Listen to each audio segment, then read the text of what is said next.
حضرت عبداللہ ابن عمر رضی اللہ تعالیٰ عنہ بیمار ہو گئے، شدید علیل تھے، طبیعت مبارک میں کمزوری آ گئی، کچھ کھانے کو دل نہیں کرتا تھا، گھر والے بار بار کہتے کچھ کھا لیجئے کچھ کھا لیجئے، نہیں کھاتے تھے۔ بالآخر حضرت نافع آپ کے غلام تھے، ان سے کہنے لگے کہیں سے مچھلی مل جائے نا تھوڑی سی تو میں کھاؤں گا۔ تو کہتے ہیں میں سارے مدینے میں ڈھونڈتا رہا، مچھلی نہ ملی، اگلے دن بھی ڈھونڈی تو نہ ملی، تیسرے دن بھی ڈھونڈی تو نہ ملی، تو فرمانے لگے یار بس چھوٹی سی خواہش ہے، کوئی فرض نہیں ملتی تو رہنے دے۔ کہتے ہیں چوتھے دن مچھلی مل گئی، میں 1.5 دینار کی مچھلی لایا، لا کے حضرت عبداللہ ابن عمر رضی اللہ تعالیٰ عنہ کے سامنے جو مچھلی رکھی تو آپ نے لقمہ روٹی کا توڑا تھا، مچھلی کو لگانے لگے کہ دروازے پہ فقیر نے آ کے آواز دی کچھ کھانے کو دو۔ تو حضرت عبداللہ ابن عمر نے روک لیا اور ہنسے۔ کئی دفعہ دے ہم بھی دیتے ہیں پر ہمارا چہرہ دیکھنے والا ہوتا ہے، اتنے ہم غصے میں ہوتے ہیں، دے دیتے ہیں، لیکن جو سلوٹیں ہوتی ہیں نا چہرے والی وہ گنی نہیں جاتی۔ ہنسے، فرمایا دیکھو میرا اللہ کتنا کریم ہے، وہ مجھے بچانا چاہتا، اٹھا بار دیا جا کے۔ تو خادم اب حکم کا پابند تھا، وہ لیت اللہ تو کر نہیں سکتا تھا، وہ گیا اور جا کے دے آیا۔ فقیر جب سارے محلے سے آٹا اکٹھا کر لیتے ہیں تو پھر ایک جگہ جا کے بیچتے بھی ہیں۔ دے آیا، وہ 2 گلیاں آگے گزرا تو میں پیچھے دوڑا گیا، میں نے کہا سچ بتا کھانی ہے کہ بیچنی ہے؟ وہ کہنے لگا جو بھی سبب لگ جائے کر جاؤں گا، آپ نے دے جو دی ہے۔ تو کہتے ہیں میں نے اسے کہا کہ یہ 1.5 دینار کی میں نے خریدی تھی، اگر تو 2 دینار کی مجھے بیچ دے تو آج کل مچھلی مدینے میں مل نہیں رہی، تو میں اپنے آقا کو دے دوں گا، وہ یہی کھائیں گے، بیمار ہیں۔ تو کہنے لگا جی بسم اللہ، مجھے کیا اعتراض ہے، 2 دینار مل رہے ہیں، 1.5 کی مچھلی، اور 1.5 کی بھی کسی نے نہیں خریدنی تھی، اب تو پک گئی۔ فرماتے میں نے 2 دینار اس کو تھمائے، وہ مچھلی اس سے خریدی اور خرید کر کے میں لایا، لا کے حضرت عبداللہ ابن عمر کے سامنے دوبارہ رکھی۔ تو فرمایا یہ کیسے آ گئی؟ میں نے کہا حضور 1.5 کی خریدی تھی اور پھر فقیر کو دے دی، اب اسی سے میں 2 دینار کی خرید کے لایا ہوں، آپ قبول فرمائیں۔ تو فرمانے لگے تم نے اچھا نہیں کیا، اب اس طرح کرو 2 دینار بھی اسے دے اور مچھلی بھی واپس دے آؤ۔ عرض کی حضور کیوں؟ فرمایا تم نے قرآن نہیں پڑھا؟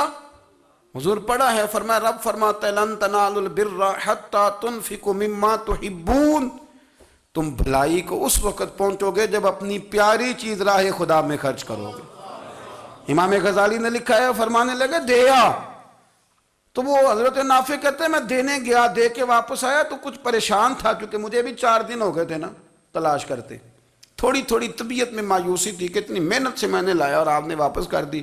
تو حضرت عبداللہ ابن عمر نے مجھے قریب بٹھایا، پھر مجھے تھپکی دی، فرمانے لگے پتر میں نے ویسے بھی کبھی جھوٹ نہیں بولا اور آج کل تو میں ویسے ہی بیمار ہوں، ٹائم ہی نہیں، وقت ہی نہیں، موقع ہی نہیں جھوٹ بولنے کا۔ میں تجھے سچ بتاؤں، مجھے مچھلی کھا کے اتنا سکون نہیں ہونا تھا جتنی اللہ کے راستے میں خیرات کھا کے مجھے سکون ہوا۔ تو تجھے تو میری راحت سے غرض ہے نا کہ مجھے راحت کیسے ہوتی ہے، تو مجھے سکون ملا ہے راہ خدا میں دے۔ میں نفسانی خواہش پوری کر لیتا تو یہ میرا نفس کل پھر مجھ سے مچھلی مانگتا، پرسوں کہتا نہیں چھوٹے گوشت کی یخنی بھی چاہیے۔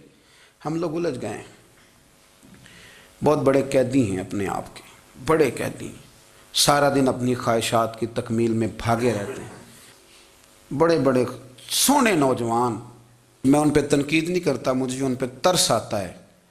جب میں رات کے اندھیروں میں انہیں ٹیلی فون لے کے چوکوں میں کھڑے دیکھتا ہوں تو مجھے رحم آتا ہے۔ میں کہتا ہوں دیکھو نفس کی خواہش کے پیچھے یہ کیا مثلاً آخر کیا ہے اس میں؟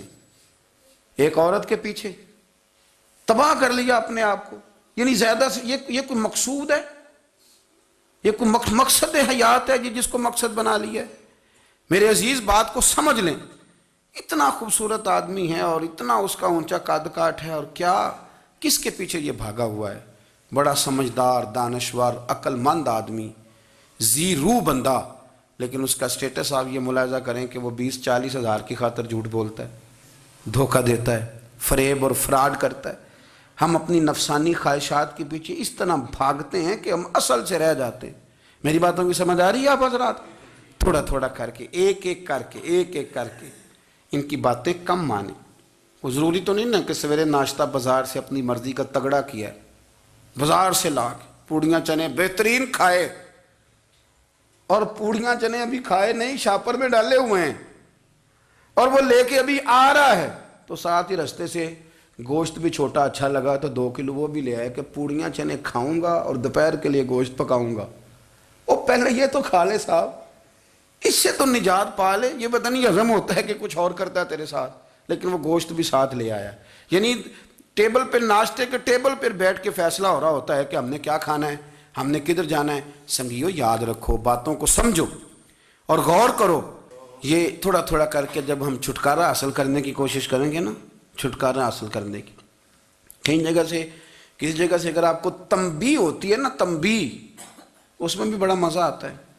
اس میں بڑا، ہمارے ایک بزرگ تھے، تو ایک دن نا میں گیا تو کہنے لگے الحمدللہ آج میں بڑے سکون میں ہوں۔ میں نے کہا جی وہ کیا ہوا؟ کہنے لگے میں اپنے آپ کو بڑا پیر صاحب سمجھنے لگ گیا تھا۔ تو ایک وابڈا کے کسی آدمی سے کام تھا، تو میرے ایک دوست نے مجھے کہا کہ پیر صاحب اس کو ٹیلی فون کر دیں، سنا ہے آپ کا عقیدت مند ہے۔ میں نے اس بندے کو ٹیلی فون کیا تو کہتا ہے پیر صاحب میں عزت آپ کی بڑی کرتا ہوں پر یہ کام نہیں ہو سکتا۔ کہتے ہیں جب اس نے مجھے کہا نا تو کچھ بھی نہیں، تو مجھے بڑا مزہ آیا ہے، ورنہ میرا تو نفس پھول گیا تھا۔ میں تو سمجھتا تھا کہ جو میں کہتا ہوں ویسے ہی ہو جاتا ہے۔ کہتے اس نے تھوڑا سا نا مجھے لیول میں کیا ہے، مجھے مزہ آیا۔ یہ لوگ نا اپنے اوپر بوجھ ڈالتے تھے، یہ تھوڑا تھوڑا پیچھے ہٹتے تھے، یہ سمجھتے تھے کہ اس طرح تو ہماری تکمیل رہ جائے گی۔ صبح سے شام تک اگر اسی نفس کی باتیں مانتے جائیں گے تو خرابی کرے گا۔ دولت کا نشہ ہے بھائی، دولت کٹھی کرنے والا کسی جگہ سیر نہیں ہوتا، حسن کا نشہ ہے، حسن کا نشہ ہے۔ حضرت ابوبکر شبلی رحمۃ اللہ علیہ فرمایا کرتے تھے جو تیری بیٹی کو خوبصورت سمجھ کے اس کے ساتھ نکاح کرنا چاہے اسے بیٹی نہ دینا۔ حضرت جی کیوں؟ فرمایا حسن تو تھوڑے دن کے بعد ختم ہو جائے گا، پھر وہ اس کی قدر نہیں کرے گا، وہ تو کہیں اور منہ مارتا پھرے گا۔ حضرت ابوبکر شبلی رحمۃ اللہ تعالی علیہ کی بیٹی خوبصورت تھی، ایک نوجوان کہنے لگا میرا نکاح کر دیں۔ آپ فرمانے لگے پتر تو 1 مہینے کے بعد آنا، کر دوں گا۔ بڑی موٹی تازی خوبصورت صاحبزادی، تو حضرت نے اسے دوائی کھلائی، اسے پخانے لگ گئے۔ جو پخانہ کرتی ایک مٹکے میں سنبھال دیتے۔ تھوڑا وقت گزرا تو وہ ہڈیوں کا پنجر بن گئی، مہینے بھر میں دست اتنے آئے کہ کمزور ہو گئی۔ تو ابوبکر شبلی 1 مہینے کے بعد نوجوان کو بلایا، فرمایا ادھر آ تیرا نکاح کروں۔ بچی دکھائی تو وہ کمزور بستر پہ پڑی، فرمایا شادی کر۔ کہنے لگا اس سے نہیں میں نے کرنی۔ فرمایا یہ وہی ہے؟ کہنے لگا جی نہیں۔ فرمایا تو کہتا تھا مجھے عشق ہے، کدھر گیا تیرا عشق؟ کہنے لگا حضرت صاحب آپ کیسی بات کر رہے ہیں؟ فرمایا ادھر آ۔ پھر وہ مٹکا جس میں گند رکھا تھا وہاں لے گئے، فرمانے لگے تیرا اس کے ساتھ عشق تھا، یہ ہے تیرا عشق۔ فرمایا اسے تو میں 4 دن روٹی کھلاؤں گا پھر تندرست ہو جائے گی، لیکن میں دیکھنا چاہتا تھا کہ تو میری بیٹی سے پیار کرتا ہے یا اس کے چہرے پہ آنے والی کچھ وقت کے لیے سرخی سے پیار کرتا ہے، اس لالی سے پیار کرتا ہے جو جوانی کے وقت بچوں اور بچیوں پہ آتی ہے۔ کس چیز کے دل دادا؟ یعنی کیا مطلب؟ نفس کی غلامی، سراسر غلامی، اور پلٹ پلٹ کے اور بڑے بڑے سیانے بندے چھوٹی سی خواہش کے لیے، بڑا سمجھدار آدمی، بڑا سیانا بندہ۔ میں ایک بڑے بزرگ عالم تھے، میں ایک دفعہ ملنے گا تو پائے پکا رہے تھے، خود پائے پکا رہے تھے، تو وہ بڑے پیار کی بات ہوتی ہے نا جی، تو تامت باندھی ہوئی اور بڑی جناب خستہ حالی، اور وہ پائے پکا رہے ہیں۔ تو میں نے ان سے کہا، میں نے کہا حضرت جی پائے تو کسی اور نے بھی پکا لینے تھے، آپ بخاری لے کے بیٹھتے، چلو میری طرح کا کوئی بندہ آپ سے استفادہ بھی کر لیتا۔ اب پائے آپ لائیں گے، پھر پکائیں گے، پھر آپ کھائیں گے، تو یہ تو 24 گھنٹے آپ کسی کام میں گزر جائیں گے۔ تو یہ ایک چھوٹی سی خواہش کے لیے، میں کسی چیز کو حرام نہیں کہہ رہا، قرآن پاک کی جو آیت پڑھی ہے صرف اس کی تفسیر آپ کے سامنے عرض کر رہا ہوں۔ ہماری خواہشات ماں پالتی ہے، آپ کو نہیں پتہ کتنے دکھ سہتی ہے۔ میں ان ماؤں کو جانتا ہوں جو بیٹے کے حصوں کی مار بھی اس کے ابے سے کھاتی ہیں، مار کھاتی ہیں وہ۔ ایک خاتون ایک کان سے سنتا نہیں، میرے پاس ایک دفعہ آئی، کہنے لگی 60 لگ گئی سی، کوئی دعا کر دیں یا کوئی وظیفہ پر، ڈاکٹر کہتے ہیں ٹھیک نہیں ہو سکتے۔ میں نے کہا باجی صحیح بتاؤ مسئلہ کیا ہے؟ کہنے نہیں کچھ بھی نہیں، مسئلہ کیا ہونا ہے، پتر غلط نکل آیا ہے، اس کا باپ روز مارتا ہے، آج میں آگے گئی ہوں تو اس نے ایک تھپڑ میرے کان پہ مار دیے، تو پردہ پھٹ گیا۔ مائیں مار کھاتی ہیں، لیکن وہ پتر جس کو بڑی محنت سے پالا ہے وہ جوان ہوتا ہے تو اماں سے کہتا ہے تجھے چھوڑ دینا ہے، پر جس لڑکی سے میرا ٹیلی فون پہ رابطہ ہے اسے نہیں میں نے چھوڑنا، وہ نہیں چھوڑ سکتی، ہر شے کچل جاتا ہے وہ۔ اماں کبھی لیٹ کے رات کو سوچتی ہے کہ یہ تو میری کل کمائی تھی، میں تو آج بھی اس کے حصے کے تھپڑ اپنی گالوں پہ برداشت کر رہی ہوں، تو یہ کدھر گیا؟ اردشیر نام کا بادشاہ تھا، حضرت محدث ابن الجوزی آج سے کچھ 700 سال پہلے لکھتے ہیں۔ اردشیر بادشاہ بڑا خوبصورت تھا، جوان تھا، بڑا عقل مند تھا۔ اس نے اس طرح کیا کہ قریب کی ساری ریاستوں پہ قبضہ کر لیا۔ بڑا عقل مند زیرک تھا، قبضہ ہو گیا۔ ایک بادشاہ بڑا سخت تھا، اس کے ساتھ جب پنجہ آزمائی ہوئی تو اردشیر کہتا ہے اس پہ میرا قبضہ نہیں ہو رہا تھا، اور جب ہم نے ساری ریاستوں نے مل کے اس پر حملہ کیا تو ایک قلعے کے اندر قلعہ بند ہو گیا۔ اردشیر بڑا خوبصورت آدمی تھا، بڑا سمجھدار تھا، تو وہ بادشاہ قلعہ بند ہو گیا، اس نے کہا نکلنا ہی نہیں۔ اب وہ اندر بند ہے، یک بارگی حملہ کیا تو وہ بڑا قلعہ تھا اس میں بند ہو گیا۔ اس بادشاہ کی نا جس پر حملہ کیا، اس کی بیٹی اچانک ایک دن قلعے کی دیوار پہ چڑھی تو اردشیر کے حسن و جمال کو دیکھا تو عاشق ہو گئی، اور اپنے ہی باپ کے خلاف اسے کہنے لگی کہ اگر تو میرے ساتھ شادی کا وعدہ کرے نا تو میں تجھے رستہ بتاتی ہوں حملہ کرنے کا۔ اس نے کہا میرا وعدہ رہا، تو رستہ بتا۔ اس نے رستہ بتایا اس لڑکی نے، اور بادشاہ نے حملہ کیا تو اس کا باپ قتل کیا، اس علاقے پہ قبضہ کیا شادی کے وعدے پر۔ ہاں نفسانی خواہش بندے کو اندھا کر دیتی، نہیں سمجھ آتی اس کو میں کدھر جانا ہے، اندھا کر دیتی۔ حملہ کیا، اور جب اس لڑکی کو لے کے آیا نا اپنے محل میں، تو پہلے دن شادی کی پہلی رات تھی، تو بستر بچھایا کنیز نے، تو وہ کبھی کروٹ ادھر بدلتی کبھی ادھر بدلتی، تو بادشاہ کہنے لگا کیا ہے؟ کہنے لگی بستر میں کچھ ہے، مجھے تکلیف دے رہی۔ اس نے چراغ جلائے، اور جب بستر اٹھایا تو ایک اتنا سا دھاگا نکلا۔